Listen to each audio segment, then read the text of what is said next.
Hello, everybody. Welcome to the DePIN podcast. I'm your host, Tom Trowbridge. I'm thrilled to have here Nils, founder of Auki. Welcome, Nils. Hey, pleased to meet you, Tom. Listen, great to have you on. I think, one of the great things is you are one of the few DePIN projects based in Asia that I've had on here, and probably the only one based in Hong Kong. So excited about that. But before we get into that, let's dig in and immediately and tell us about Auki and what you're doing, because I don't think we've had anybody on doing exactly what you're up to. It's a big effort you're doing. We are building what we like to call a decentralized machine perception network. The fundamental problem that we're trying to solve is that digital devices, be it a phone or a pair of AR glasses or a humanoid robot, don't have a good inherent understanding of the physical world. AI does not have access to the physical world. It only acts on digital information. So since 70% of the world economy is still tied to physical locations and physical labor, we believe one of the highest leverage activities that humanity can engage in over the next decade or two is making the world AI accessible. And the way to make the world AI accessible is, among other things, making sure that devices can collaboratively perceive their environment. So Auki is building a spatial computing protocol that we call the postmesh, that allows for devices to exchange data with each other and compute resources with each other so that they can better understand physical spaces. And we are deploying that protocol as the Auki network. Right. It's a lot to understand. And it sounds like, from a very high level, it's DePIN, but not device specific. So it almost sounds like a DePIN network for machines in a way. Is that a way to understand it? Yes. One of the important technologies for robotics and mixed reality is something called visual positioning systems, or VPSs. It's the main contender to replace the GPS. Now, why would you need to replace the GPS? Well, it turns out that the GPS as a positioning protocol is not very accurate, and it has the very unfortunate restriction that it's a line of sight based technology. So in big cities like Hong Kong, cities that are big by the standards of this century, the GPS works very, very poorly on account of it being line of sight. So a couple of companies you may have heard of, Apple, Google, Microsoft, Tesla, NVIDIA, are all building visual positioning systems. The problem with a visual positioning system is the way it works is you build a 3D model of the world, and then you compare what you're looking to that model. And that means we either have to move the model of the world to the device, which is obviously tricky because the model of the world is very big, or you move what you're looking to the model so you can do the comparison. And that's how every VPS works today. So VPSs literally work the way that tell us what you're looking at, we will tell you where you are.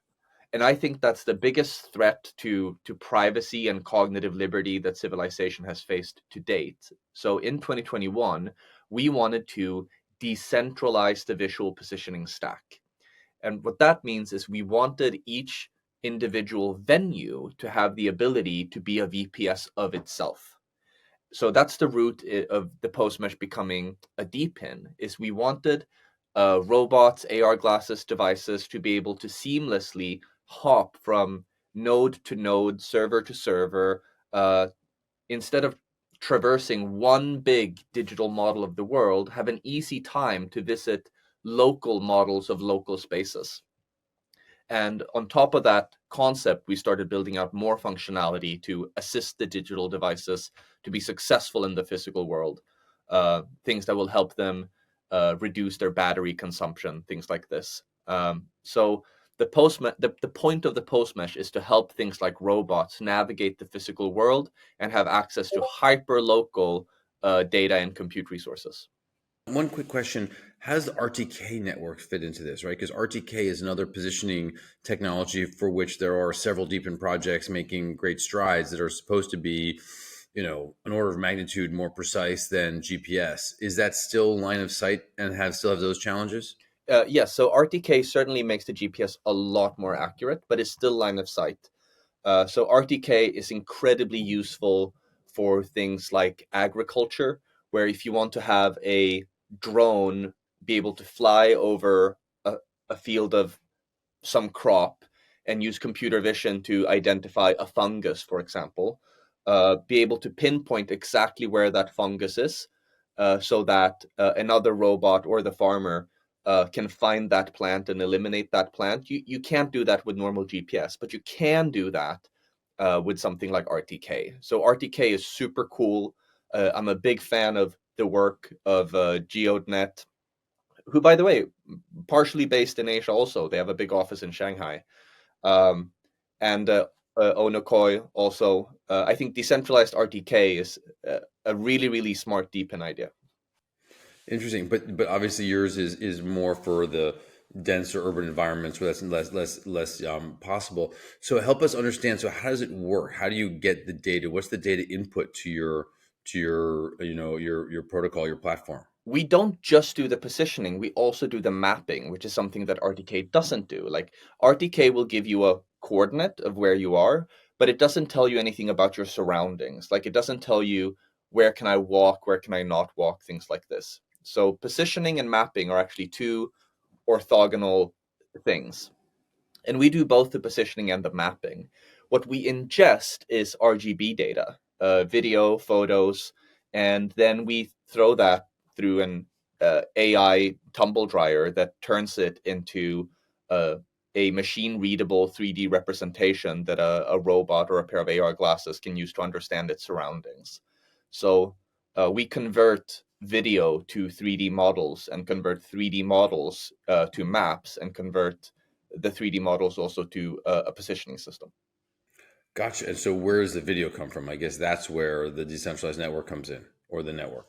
Yeah, that's one important part of the decentralization, right? What we think is important is that these hyper local representations need to be able to not only serve the visitors, but the visitors need to be able to contribute data to the hyper local representation so that it doesn't suffer from map rot, as we say. We need to keep capturing data continuously so that the map is always up to date. So it is decentralized data collection into the domain, as we call the hyperlocal storage, but also decentralized provisioning, in that Auki actually collects none of this data. Auki as a company collects none of this data. It's up to each individual domain to set the policy for how do they acquire the data to make the positioning possible.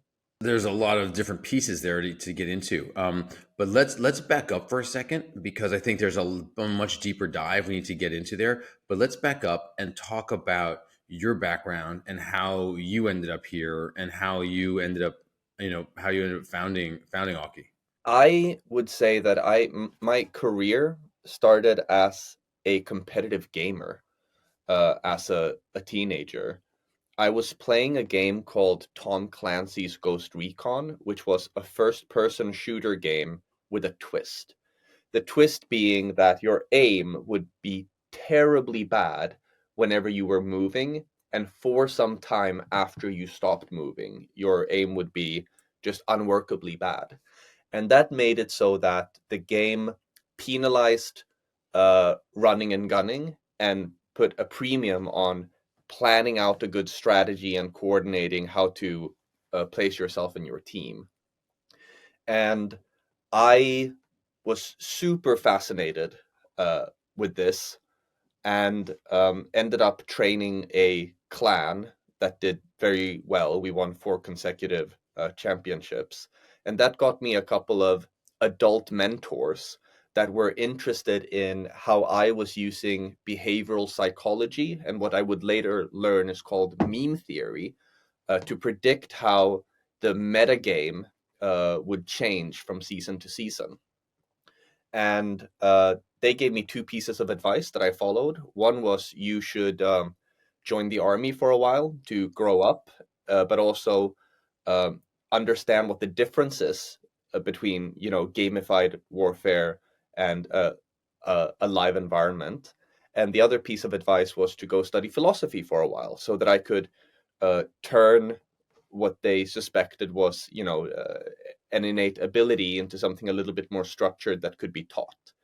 So I did both of those things. I joined the army and I went to study philosophy, uh, and ended up dropping out of my philosophy studies to join a software company, and then used the same evolving models of how to predict changes in behavior in individuals and groups and cultures to become uh, a memetic engineer.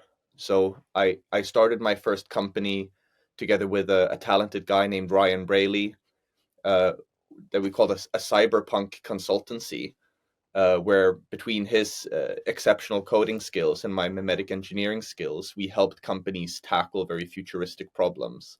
Our first project together was to help Arizona State University and Dr. Stephen Tillery build an intracortical neural interface, uh, literally connecting the wetware of a primate brain to a computer some 10 years before Neuralink. And from there, we started getting hired by people like Sina Weibo, um, the um, the largest social network in China, to help impact and influence how that platform evolved.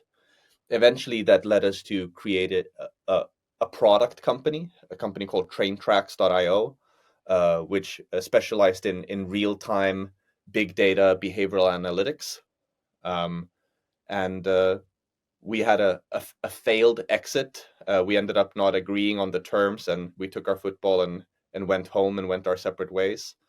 After which, I joined up the third largest mobile operating system in the world, KaiOS, so the mobile operating system, biggest in size after iOS and Android. I guess that's no longer true. I think Harmony OS is bigger now, but at the time they were the third largest operating system.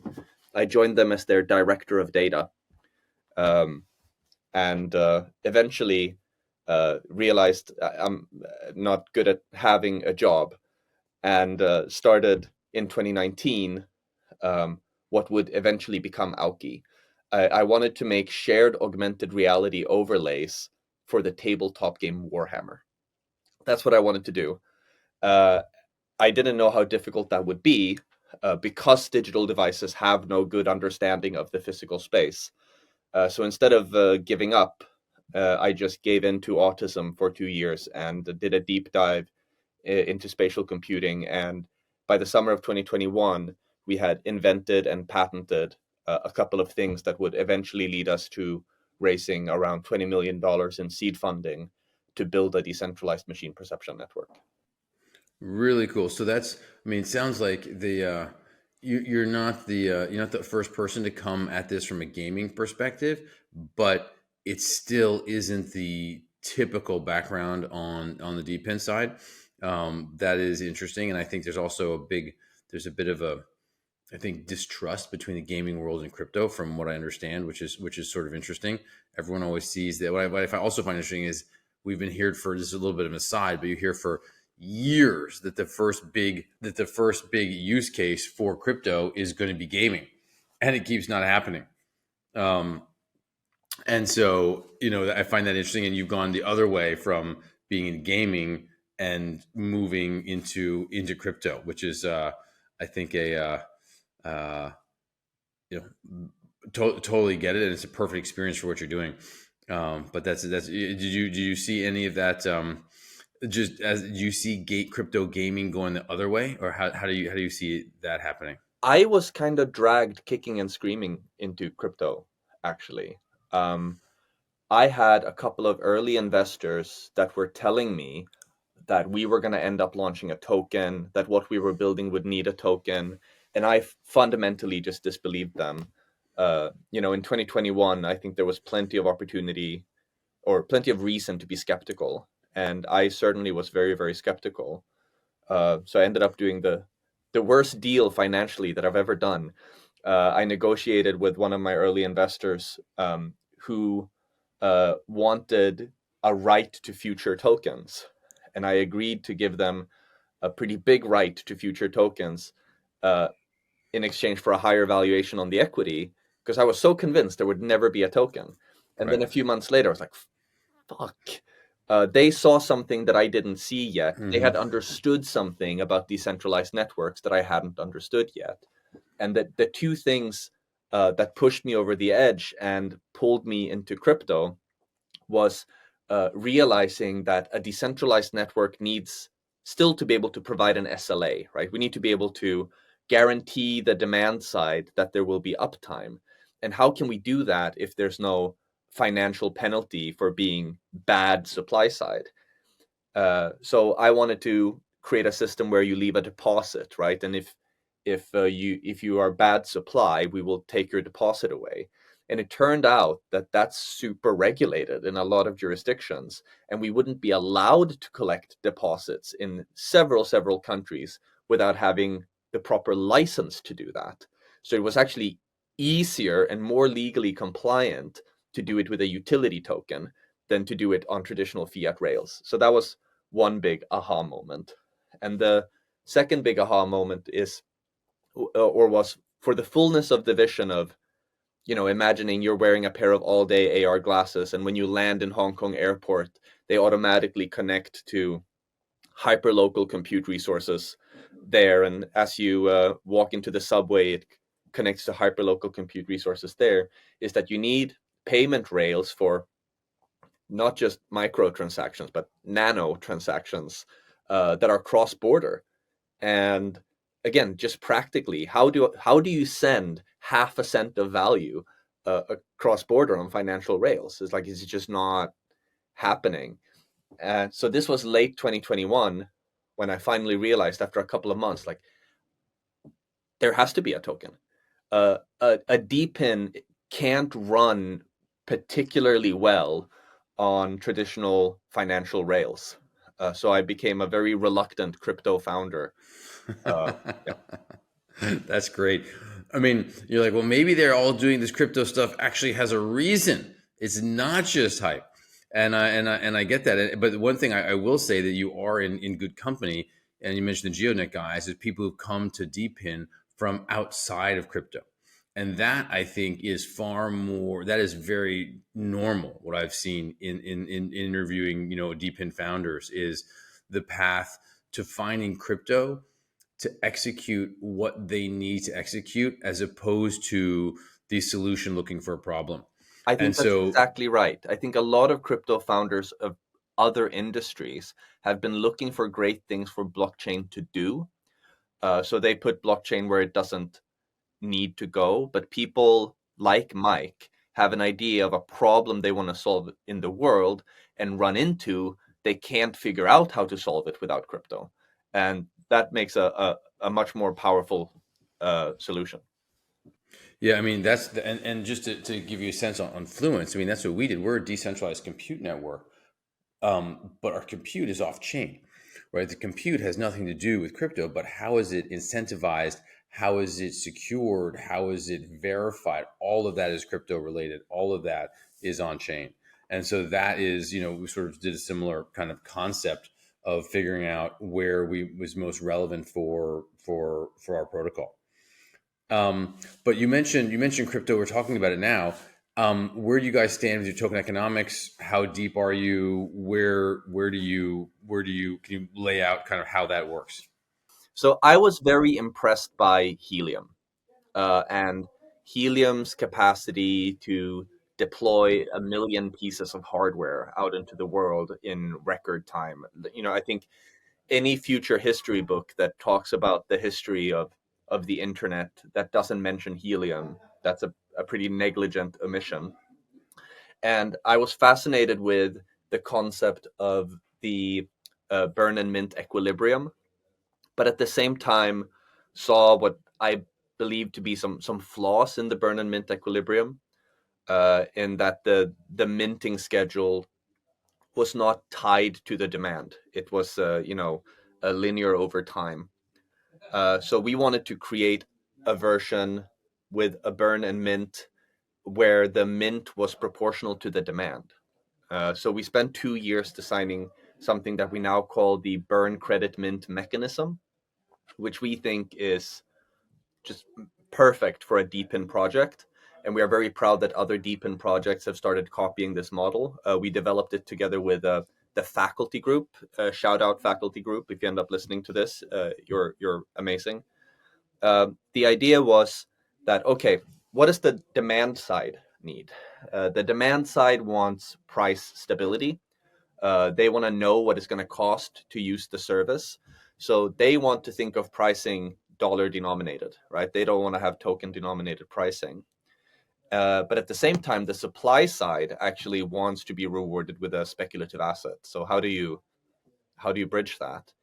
And what we did was we made it so that the demand side, they burn a dollar denominated amount of tokens to get off chain, today at least, credits that they can use to consume a service. But as they burn those tokens, a new deflationary token denominated amount gets minted into a reward pool.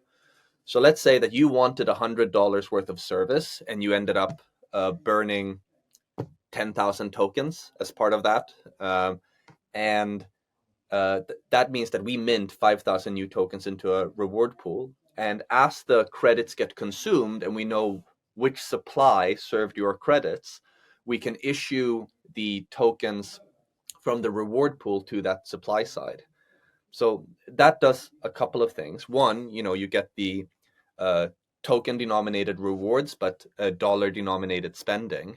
But also, because the demand side is not sending tokens to the supply side ever, it's not a payment token.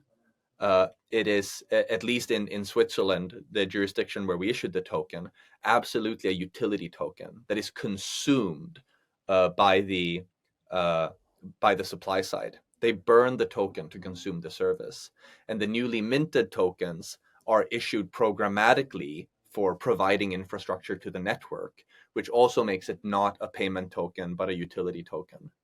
Uh, and we launched this token on the last day of August last year. So the token is out. The protocol is live.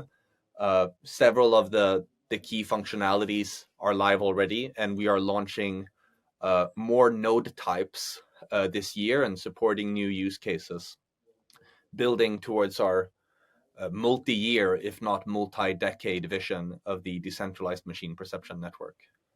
Super interesting. Well, I mean, first, Fluence is issue token out of a Swiss association. So understand your language there. Who, but is the number 2 to 1 from burn to issuance? It is Like it's two to 50%, like one if you buy 2 to 1. Okay. in the beginning, but it reduces asymptotically over time. So our initial supply is 10 billion tokens, but over time it will asymptotically deflate to 5 billion tokens, and it will never go below 5 billion tokens. So it'll never be above 10. That ship has sailed already. Now it's started its journey to deflate towards 5. That's an interesting component, because then you're dependent on revenue increasing to do that. Why wouldn't you have token supply continually decrease at a 2 to 1 basis? We wanted the supply to stable out at one point. We want to make something that will run for thousands of years, and eventually you will run out of commas if it just keeps deflating. We didn't want to have to Decimals, yeah. tackle the issue of the entire post-mesh protocol running on the one remaining token. Fine. I mean, that with 5 billion, there's a little ways before that happens, but fair enough. I do get that. So it's effectively a fiat. What I would describe that as a fiat front end, of which I think every DePIN project, if you want to scale and be successful, you need that. So that's right off the bat makes complete sense. And then that goes to a buy and burn, but you say buy and mint, is effectively a 50% declining to whatever 2% or whatever, but 50% declining buy burn ratio. Effectively, once you get through, you effectively are burning 50% in the beginning of the tokens you're buying. You could look at it that way, but you're buying, but that's the net effect of the burn mint. Yeah, the rate of deflation is tied to the amount of remaining total supply, right? So as the total supply approaches 5 billion, the deflation rate decreases. So when the total supply is 5 billion, it will be a 1-to-1 burn and mint ratio. Right.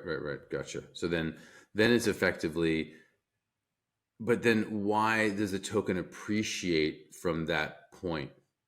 Because demand still increases. I mean, you don't need to reduce supply forever. You just need demand to keep increasing. So if you get 5 billion tokens, $1,000 comes into the network. It burns $1,000 worth of tokens, but then $1,000 worth of tokens is minted again. So there's net. There's no impact on the token, right? No, we're not driving deflation forever. The scarcity of the token is a function of it being finite, not of it being deflationary. So even if it wasn't deflationary, Bitcoin isn't deflationary, it is just finite. As long as demand um continues continues growing compared to the finite supply of the resource, you should still have uh, an asset with increasing value. You don't need to keep restricting the total supply. But if you have pick a number of 5 billion tokens, if you have $1,000 worth of demand or a billion worth of demand, you in the same place, right? Because you still $1 billion worth of demand, you buy a billion worth of tokens, you sell, you mint a billion worth of tokens, right? No, you mint a token denominated amount, right? So uh, $1,000 worth of buy side is, uh, you know, a lot less than $1 billion worth of buy side. What happens to Bitcoin if there's only $1,000 of buy side in one day? You don't need the asset to be deflationary. The only reason it's beneficial for it to be temporarily deflationary is to uh, accelerate the value accrual mechanism early on to disproportionately reward early adopters. But any finite resource where demand keeps growing means that the dollar price per unit of the finite resource keeps increasing, right? If there are only 10 apples in the world and there are 10 dollars of apple demand, right, then you have $1 per apple. But when there's $1 billion of apple demand and there are still only 10 apples, well, those apples are going to be very expensive. We don't need to be removing apples to increase the value per apple. Totally get it. Except the difference is you create more apples, right? So if you have $1 billion demand for those 5 apples, they'd be worth a lot more, and you just create you'd eat them and then you'd sell them right back But again, there will right? never be more than 5 billion, or when it Yeah. reaches 5 billion, it'll never go above 5 billion again. Because it's never inflationary. It's deflationary or 1-to-1, but it is never inflationary. Yeah, no, listen, it's interesting. I that is a token model that I haven't heard. Everyone has been focused on deflation, obviously, as you're very aware from, I'm sure, all the work you did to design it this way. So that is certainly interesting. Now, talk about who are the people that receive these tokens. Who are the suppliers in the network? How are you? Who are the groups that are providing this data? So suppliers in the network are either people that provide hardware, so someone that runs a domain server, for example, that stores persistent information about one of these hyperlocal physical spaces, or a relay node that helps transfer messages between different node types that may not have a publicly accessible IP, or a reconstruction node that ingests the RGB data and spits out a 3D model to be stored on the domain node. So those are supply side, but also any application that is connected to the network that is recording RGB data can also be supply side and sell RGB data not to us, but to the domain owner, right? So if the city of Los Angeles ran a domain, for example, they would create the monetary policy for how much money do we want to spend to make sure that our map is always up to date, right? So let's say that they say like, oh, we want to spend $100,000 to make sure our map is up to date every month. Then that's what the Postmesh protocol allows for the domain owner to set a policy for how much data do I want to buy from visiting devices, so that the city of LA is responsible for maintaining its own map. Auki collects none of the data ourselves. It's not part of our business model in any way to collect data. We facilitate the collection of data for people that want to have a digital map of their space. And we believe fundamentally that every venue has the right to self-host that data or to choose for them on the open market who should host the data for them. And it's just not a part of our business model to own data. I think that's one of the problems with the Web 2 model, is that everyone is so focused on owning data, and that creates perverse incentives. Agreed fully. And tell me, dig into that example of the city of Los Angeles for a minute. If they want this updated digital map and they have this budget for it, then who is the groups that are providing the data that they might use or that they will be choosing from? So that would be any. So first you seed the domain with some data, probably, so that there's some value for people to come connect. So let's do a sci-fi scenario with some good friends of mine that haven't integrated with us yet, but I hope they will. Let's take Natix, for example. Natix is a decentralized sensor network driving around collecting RGB data. You can take data from Natix in practice today, and put that into a domain, feed it through the reconstruction node, and get a VPS out of that on the other side, right? And So VPS is what, virtual the physical space or something? the visual positioning system. Not even close. Visual positioning system. Okay, fine. Yeah. So the city of LA then decides we want to buy data from Natix. Maybe we want to buy some data from Spexy. Maybe we want to buy some data from some native application built on the Auki network. And we're going to use that to provide a map. And then, for example, a company like Alpha AI, friends of ours that are both on the supply and the demand side, they are on the demand side when they want visual positioning for their drones, right? They're a drone delivery company of sorts. And in a dense urban environment, maybe not like Los Angeles. Los Angeles is not a big city by the standards of the century, but in a big city like Guangzhou or Hong Kong, you're not going to use the GPS for drone delivery. You're going to use visual positioning.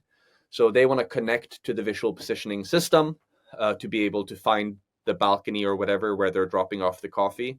And on the way there, they're capturing image data that they're hoping to sell back to the visual positioning system to make sure that the data, that the map is up to date.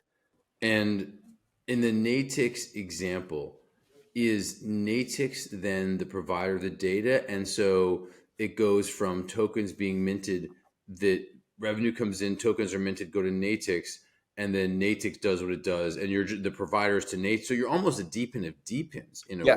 Yes, yes. That's how it sounds We like. are a DePIN of DePINs. That's right. We are not you could put it as we are trying to be the space layer for DePINs, right? So different DePINs, like Natix or HiveMapper or Spexy or any of these decentralized sensor networks, can enrich that data to become a new revenue stream for them, robot positioning.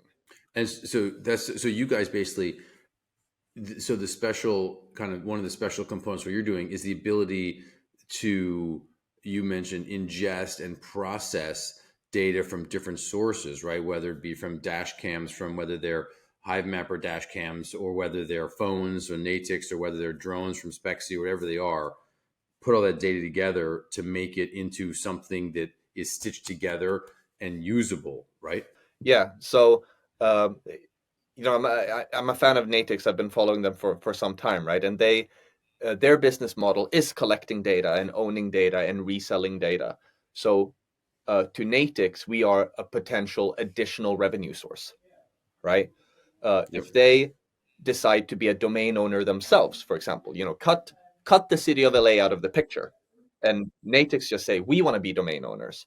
We are going to use the data that we collect to become domain owners, and then when some humanoid robot tries to walk down the street and wants precise positioning, we will earn revenue from that robot. So interesting. So help us understand then, to that point, how big is this opportunity? How big is this market for people that are just trying to sort of, it sounds a little out there, but I believe it is much closer than people realize. Well, before I throw out the big T word, but I certainly will, um, the underlying thing that's happening here is what we call spatial computing. Spatial computing is the art of teaching digital devices to understand the physical world. And companies like Apple and Microsoft have come out, and Meta have come out very strongly and either signaled or said outright that spatial computing is the next paradigm, right? So just as we went from mainframe computers to desktop computers to mobile computers, we're now going to spatial computers. You will have noticed that Apple called the Vision Pro a spatial computer. They called it a spatial computer and not a headset, I believe. I'm not in Tim's head, but I believe to pull the attention to what's special with the Apple Vision Pro. It's not that it goes on your face. That's not the point. It's that it's a computer that understands its surroundings. And in fact, your latest iPhone is also a spatial computer when you ask it to. It's a part-time spatial computer. And a humanoid robot is a spatial computer, and a drone is a spatial computer, and a self-driving car is a spatial computer. So spatial computing is in its infancy now. We're not even at the Nokia phone equivalent of mobile, for the mobile industry. We're early in the spatial computing arc. But spatial computing is, to me, undoubtedly the next big breakthrough in computing. So just like desktop computers ended up impacting every industry, and mobile computers ended up impacting every industry, spatial computing will impact every industry. In fact, if you caught Jensen Huang's keynote at CES, he said, we're now entering the era of agentic AI, but the next era, the final boss, is physical AI. So what is physical AI? Paraphrasing Jensen, physical AI is three components. It's an agent, plus spatial awareness, plus an understanding of physics, right? And what we are building is the spatial awareness. We are building an interoperable, collaborative, external sense of space that AI can connect to collaboratively understand the world around it. We think it's a fundamental piece of the future of the internet itself. So it basically enables robots to understand where they are, and then which helps them understand what to do, which helps them be far more productive, autonomous, and valuable.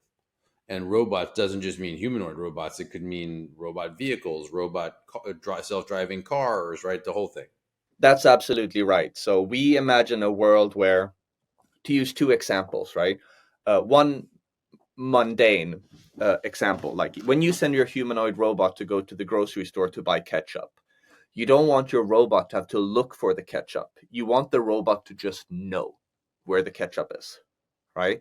And it can't know that from its own sensors. With its own sensors, it can only look, right?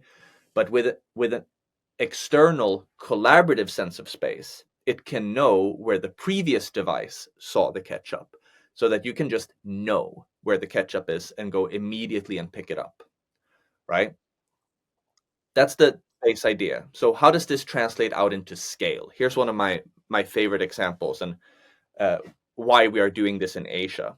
I used to live in Beijing for 7 years. Beijing is a sizable Asian city with more cars on the road than there are people in Los Angeles. And the average commute in Beijing is 2 hours. So a quick back of the napkin calculation shows you that about the time it took to build the pyramids are lost in Beijing traffic every single week, right? Lost in Beijing traffic every single week, one set of pyramids. Now, we might imagine that, okay, self-driving cars will give us this productivity back. Yes, if and only if the cars can coordinate with each other, right? If they can coordinate with each other, then we can remove red lights, etc.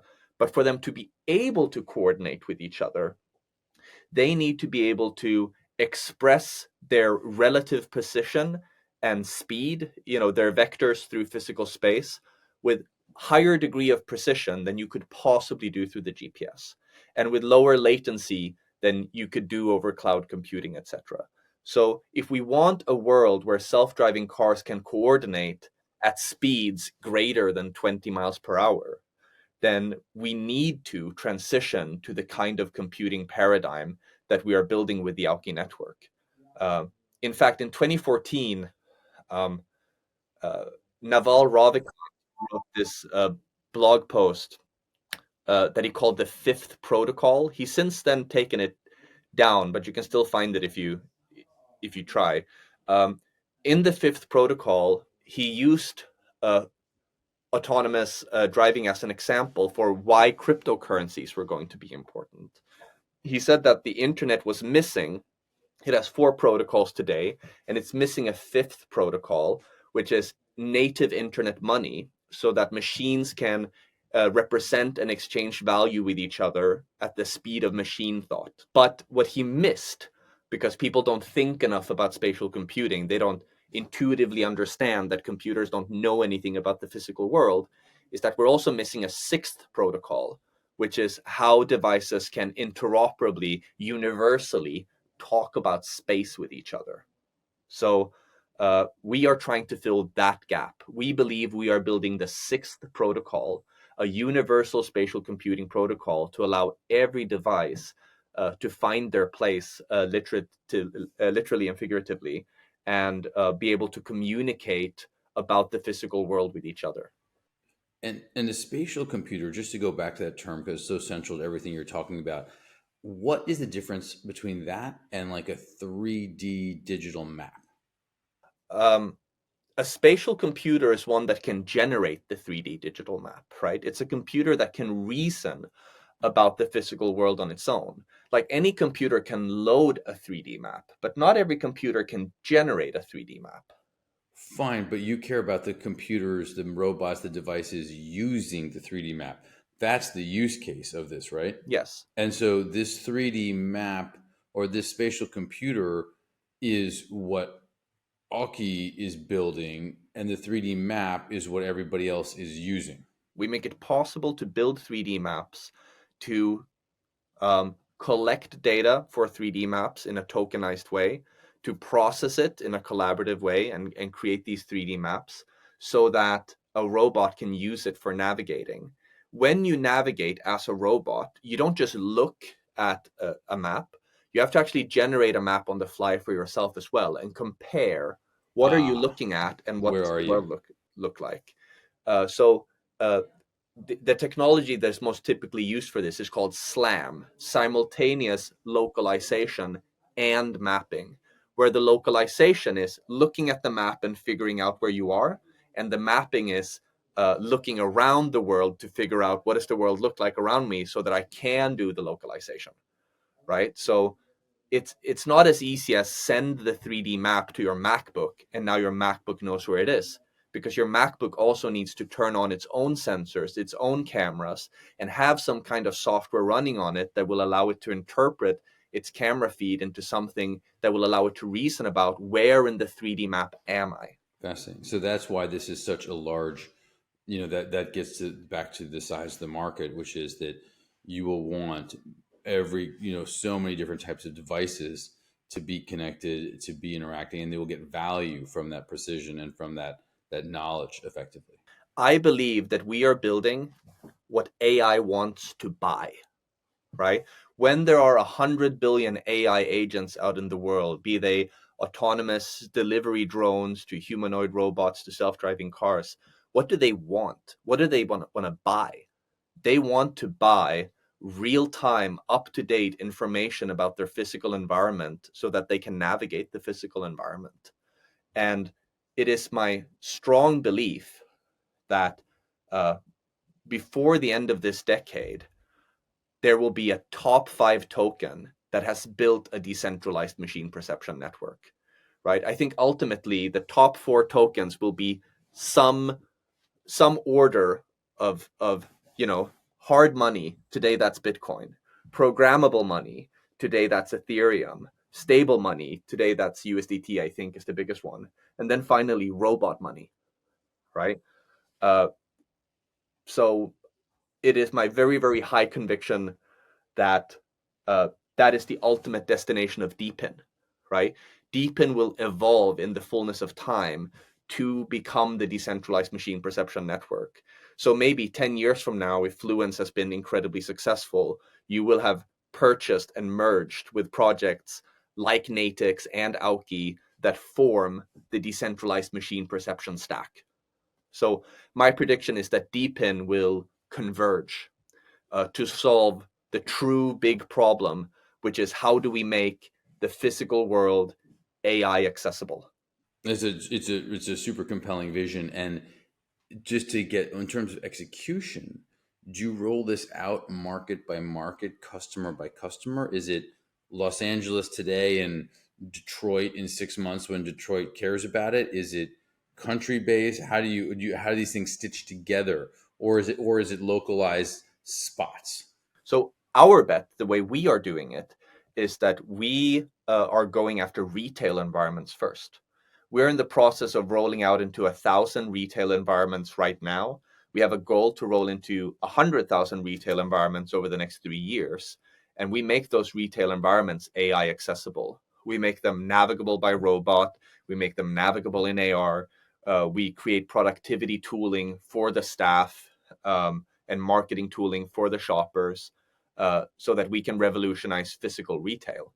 But there are other companies building on Auki that are doing uh, bigger and riskier things, like food drone delivery, AI companions that are spatially aware, um, making construction sites robot accessible.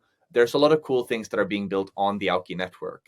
Our own app team is making a focused bet on how can we bring AI into physical retail to level the playing field between physical retail and e-commerce.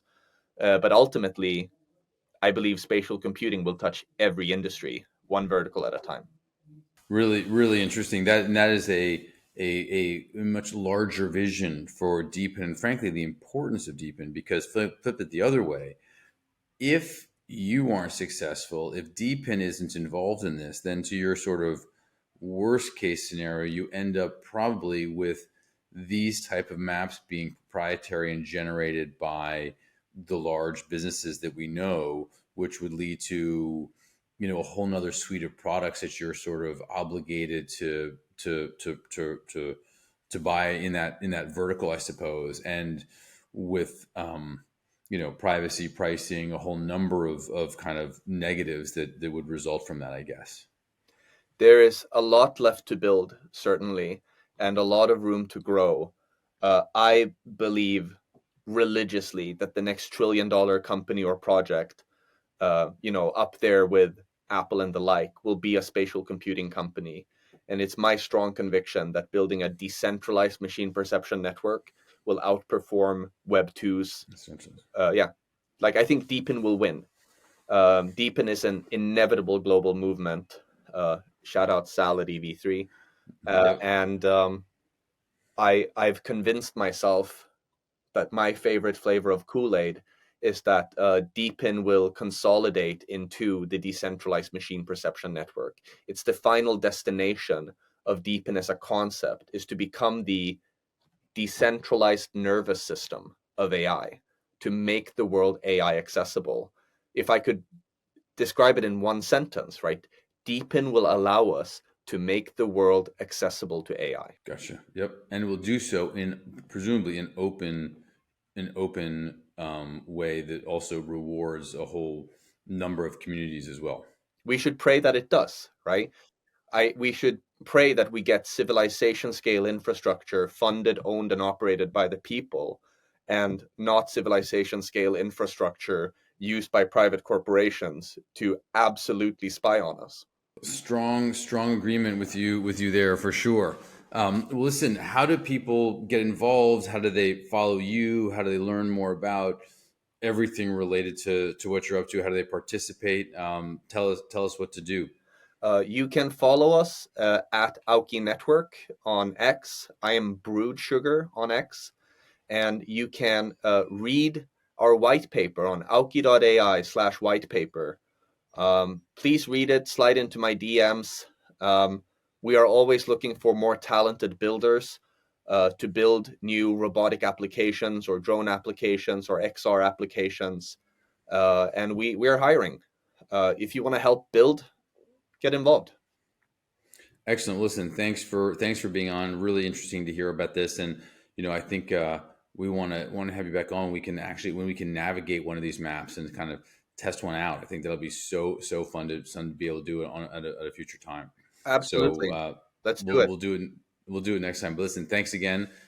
Great talking to you, Nils. Thanks for having me, Tom.